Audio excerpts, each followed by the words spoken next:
이해하시죠? 네, 솔직히 그런 생각 들죠. 근데 사실 운전자분들이 느끼시는 그 가격의 비대칭성?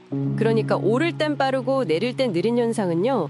이게 꽤 복잡한 구조적인 문제 때문이거든요. 당신의 주유비를 구성하는 4개의 지갑을 한번 같이 열어보려고 합니다. 네, 그 지갑들이 궁금하네요. 첫째는 국가의 지갑인 세금, 둘째는 국제시장의 지갑 원유와 환율. 그리고 정유사와 주유소 지갑도 있겠군요. 맞습니다. 정유사의 정제 마진, 그리고 마지막으로 주유소의 재고까지요. 그럼 제일 두둑한 지갑부터 한번 열어볼까요? 네, 가장 좀 충격적인 사실부터 시작하죠. 우리가 내는 주유비의 약 52%가 세금입니다. 네, 절반이 넘죠. 이게 바로 국제유가가 아무리 내려도 국내 유가가 버티는 그 움직일 수 없는 벽의 정체인 거죠. 특히 리터당 고정 금액으로 딱 붙는 교통, 에너지, 환경세가 핵심인데요. 아, 그게 얼마 정도 되죠? 2025년 기준으로 보면 리터당 한 476원 정도가 그냥 붙어 있는 거예요. 와, 근데 여기서 더 재미있는 건 세금 위에 세금 구조예요. 세금 위에 또 세금이요? 네, 원유값, 마진, 그리고 방금 말한 세금들을 다 합친 금액에 마지막으로 10%의 부가가치세, VAT가 또 붙거든요. 아, 그러니까 기름값 자체가 오르면 내야 할 부가세도 같이 늘어나는 거네요. 바로 그겁니다. 그래서 정부의 유류세 정책이 아주 강력한 거예요. 법이 바뀌면 다음 날 바로 전국 주유소 가격에 반영되니까요. 와, 52%가 세금이라니. 그럼 나머지 48%를 움직이는 진짜 시장의 힘은 어디에 있는지 궁금해지네요.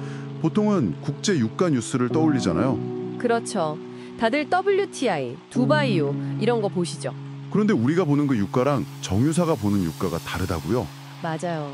우린 보통 그걸 보지만 국내 정유사들은 아시아 시장의 기준인 싱가포르 국제 석유 제품 가격을 기준으로 삼습니다. 아, 기준이 다르군요. 네, 여기에 원유를 들여와서 정제하고 전국 주유소로 보내는 데까지 시간이 걸리잖아요. 그래서 국제유가 변동이 우리 동네 주유소 가격에 반영되기까지 보통 한 2, 3주 시차가 생기는 거고요. 2, 3주 시차. 그건 이해가 가요. 근데 유가가 10% 내렸다는 뉴스를 보고 3주를 기다려도 실제 주유소 가격은 한 2, 3%만 내리는 것 같단 말이죠. 맞아요. 그 차이가 있죠. 이 시차만으로는 설명이 안 되는 격차가 있는데 혹시 우리가 놓치고 있는 또 다른 거대한 변수가 있는 걸까요? 바로 그게 핵심입니다. 그 숨은 변수가 바로 원달러 환율이에요. 아, 환율. 네, 우리가 원유를 달러로 사오잖아요. 한 연구를 보면 환율이 10% 오를 때 국내 유가에 미치는 영향이 유가 자체가 10% 오를 때보다 더 크다고 나와요. 정말요?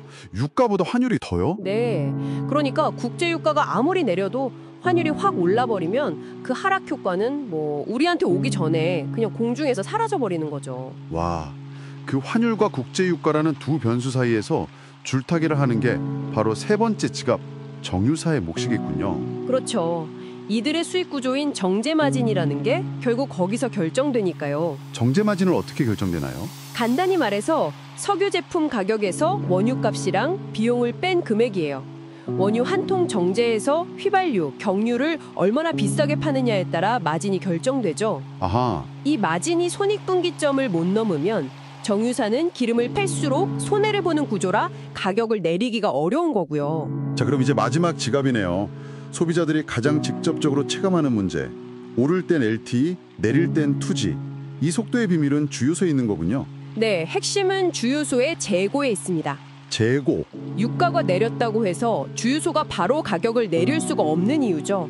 주유소는 이미 며칠 전에 그 비싼 도매가로 사들인 기름을 탱크에 채워두고 있거든요. 아하, 먼저 사놓은 기름이 있으니까. 그렇죠.